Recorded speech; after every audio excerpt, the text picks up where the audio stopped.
Delhi BJP ने विधानसभा चुनाव के लिए कमर कस ली है। जी मीडिया से बातचीत में दिल्ली बीजेपी के प्रदेश अध्यक्ष वीरेंद्र सचदेवा ने कहा कि इस बार दिल्ली में डबल इंजन की सरकार बनेगी और दिल्ली का सही मायनों में विकास होगा। उन्होंने भ्रष्टाचार के मुद्दे पर केजरीवाल सरकार को निशाने पर लिया। साथ ही सत्येंद्र जैन के खिलाफ जांच के फैसले का स्वागत किया है।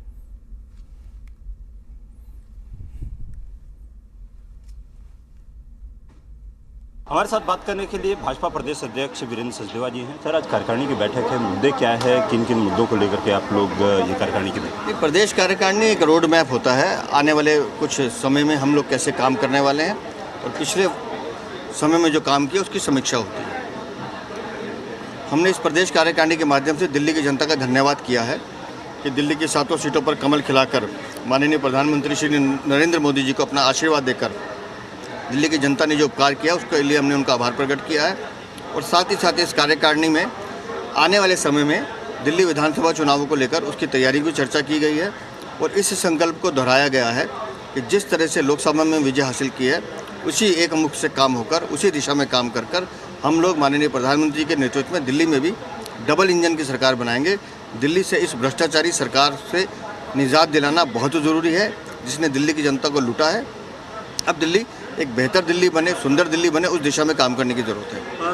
क्योंकि कार्यकारिणी की जब बैठक है और ये आप खुद ही कह रहे हैं कि रोड मैप एक तैयार किया जाएगा, क्योंकि अब चुनाव भी काफ़ी नज़दीक रह गया है। देखा गया कि जब लोकसभा का चुनाव होता है उसमें तो प्रदर्शन काफ़ी ज़्यादा अच्छा रहता है, लेकिन विधानसभा के चुनाव में कहीं ना कहीं वो लैकिंग हो जाता है। मुझे लगता है कि गलतियों से सीखा जाता है, उसे दोहराया नहीं जाता।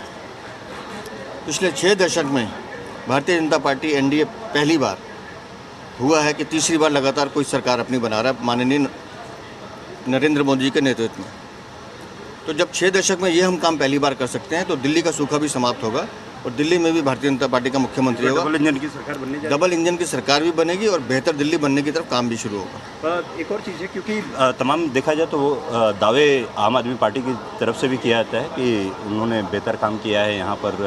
कई चाहे वो रोड हो, चाहे पानी हो या बिजली हो, इन सभी चीज़ों पानी की हालत हमने देखी है। एक एक बूंद के लिए लोग तरस रहे थे और 2 घंटे की बारिश में दिल्ली के क्या हाल था।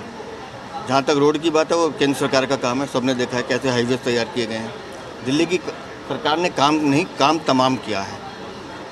दिल्ली की सरकार ने लूटने का काम किया है, दिल्ली की सरकार ने धोखा देने का काम किया है, दिल्ली सरकार ने झांसा देने का काम किया है। भ्रष्टाचार की परतें रोज़ खुलती हैं, रोज़ एक नया भ्रष्टाचार खुलता है। तो दिल्ली को लूटने वाली सरकार से अब दिल्ली को छुट्टी दिलाने की ज़रूरत है। लेकिन इस बार, क्योंकि पिछली बार जिस तरीके का जल प्रवाह यहाँ पर देखने को मिला था, इस बार तो तमाम कहा जा रहा है कि तैयारियाँ इन लोगों ने अपनी तरफ से कर लिया है। और इनके झूठे वादों पे वो विश्वास करे जो इनको पहचानता ना हो। रोज़ झूठ बोलना, लगातार बोलना इनका काम है। और दिल्ली में नालों की सफाई नहीं हुई है, हमने 2 दिन की बारिश में देख लिया। और लगातार जिस तरह से भ्रष्टाचार कर रहे हैं ये दिल्ली वाले इनको क्षमा नहीं करेंगे। सत्येंद्र जैन के खिलाफ में एक ब्राइबरी केस में प्रिवेंशन ऑफ करप्शन एक्ट के खिलाफ एलजी ने उसको अप्रूवल दे दिया। देखिए, मैंने कहा ना कि इस दिल्ली में रोज़ भ्रष्टाचार के नए मुद्दे खुलते हैं और ये दिल्ली सरकार ऐसी है, इसने कोई विभाग ऐसा नहीं छोड़ा जहाँ दिल्ली को लूटने का काम ना हो। जो सीसीटीवी कैमरे दिल्ली की सुरक्षा के लिए लगने थे, महिलाओं की सुरक्षा के लिए लगने थे, उसमें भी सत्येंद्र जैन अगर 7 करोड़ की रिश्वत मांग रहे हैं तो आप समझ लीजिए इस दिल्ली सरकार का जो विज़न है वो क्या है, सिर्फ लूट, भ्रष्टाचार और चोरी। मैं इस निर्णय का स्वागत करता हूँ और उम्मीद करता हूँ कि जैसे जैसे भ्रष्टाचार की परतें खुलेंगी और कई चेहरे बेनकाब होंगे। धन्यवाद जी मीडिया से बात करने के लिए। कैमरामैन नरेंद्र के साथ राहुल, जी मीडिया।